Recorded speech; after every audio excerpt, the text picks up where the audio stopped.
Ankle arthritis क्या होता है। क्या आपको एंकल आर्थराइटिस यानी कि घुड़ी का घिसारा या तो टखने का घिसारे के लिए आपको ऑपरेशन करने की सलाह दी गई है। Hello, myself doctor Nritik Patel, orthopaedic foot and ankle surgeon, diabetic foot specialist, ऑलवेन हॉस्पिटल, अहमदाबाद। एंकल आर्थराइटिस यानी कि जो घुड़ी होती है उसका ऊपर का हिस्सा यानी कि टिबिया बोन और नीचे का हिस्सा यानी कि टेलस बोन, जो दोनों बोन के बीच में जो जॉइंट होता है उसको एंकल जॉइंट बोलते हैं। एंकल जॉइंट में कोई भी टाइप से अगर घिसारा होता है या तो हड्डी घिस जाती है तो उसको एंकल आर्थराइटिस बोलते हैं। एंकल आर्थराइटिस होने के 3 से 4 मेन रीजन है। सबसे पहला ट्रोमा, यानी कोई भी फ्रैक्चर के बाद घिसारा होता है उसको पोस्ट ट्रोमेटिक आर्थराइटिस बोलते हैं। दूसरा रीजन है कि डिजनरेटिव, यानी कि उम्र के साथ साथ जो घिसारा होता है उसको डिजनरेटिव एंकल आर्थराइटिस बोलते हैं। तीसरा है कि रिमेटॉइड, कोई भी जात का रिमेटिज्म या तो गठियावा उसकी वजह से जो घिसारा होता है उसको रिमेटॉइड एंकल आर्थराइटिस बोलते हैं। और चौथा टाइप है कि पोस्ट ऑपरेटिव, यानी कि आपको कोई भी जात की एंकल की सर्जरी हुई है उसके बाद आपको एंकल में घिसारा है तो उसको post traumatic post operative ankle arthritis बोलते हैं। एंकल आर्थराइटिस में होता क्या है?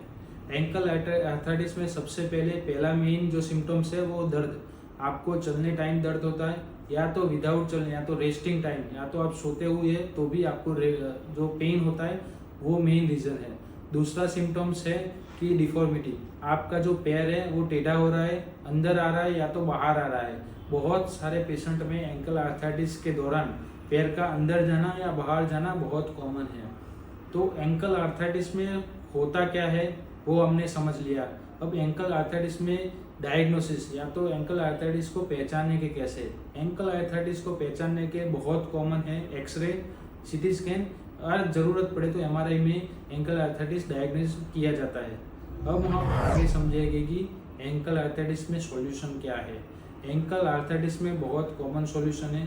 सबसे पहला सॉल्यूशन वो है कि लेस देन 30%, यानी कि 30% से कम आपका एंकल आर्थराइटिस है, यानी कि जो 100% में से 30% ही घिसारा है, तो उसमें हम डिफॉर्मिटी करेक्शन यानी कि करेक्टिव ऑस्टियोटॉमी करके एंकल को बचा सकते हैं। यानी कि एंकल को कोई भी टाइप के फ्यूज नहीं करना है या तो एंकल रिप्लेस करने की ज़रूरत नहीं पड़ती। पर एक ऐसे पेशेंट में किया जाता है जिसमें 100 में से 30% से कम घिसारा है।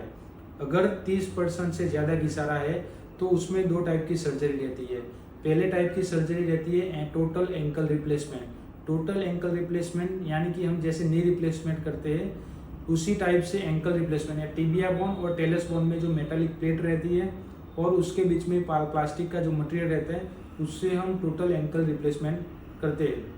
एंकल रिप्लेसमेंट पे जो पेशेंट की मूवमेंट जो पहले थी वैसी कंटिन्यू रहती है, यानी कि ऑपरेशन के बाद भी एंकल की मूवमेंट वैसी की वैसी रहती है। पर उसकी एक ही कंडीशन है, एंकल रिप्लेसमेंट उसी पेशेंट में किया जा सकता है जिसमें डिफॉर्मिटी नहीं हो, यानी कि 5% से ज़्यादा डिफॉर्मिटी नहीं होनी चाहिए, उसी पेशेंट में हम एंकल रिप्लेसमेंट कर सकते हैं। और दूसरा ऑप्शन है कि कोई भी पेशेंट में 30% से ज़्यादा घिसारा है और उसके साथ साथ उसको डिफॉर्मिटी यानी कि पैर अंदर जा रहा है और बाहर जा रहा है, उसमें एक ही ऑप्शन रहता है टोटल एंकल आर्थरोडेसिस, यानी कि एंकल का जो जॉइंट है उसको हम फ्यूज करते हैं, यानी कि ऊपर और नीचे वाली हड्डी को हम चिपका देते हैं, उसको एंकल फ्यूजन सर्जरी बोलते हैं। एंकल फ्यूजन सर्जरी 3 टाइप से की जाती है। पहला ऑप्शन है कि स्क्रू के साथ, दूसरा ऑप्शन है प्लेट के साथ और तीसरा ऑप्शन है सलिया यानी कि नेल के द्वारा एंकल फ्यूजन सर्जरी की जाती है। और बहुत सारे पेशेंट को एक क्वेरी रहती है कि सर हम एंकल फ्यूजन सर्जरी करवाएंगे उसके बाद हमको चलने में दिक्कत होगी या नहीं होगी।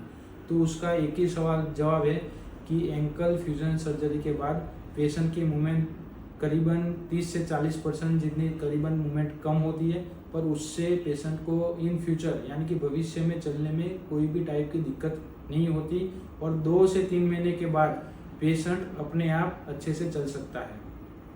Thank you.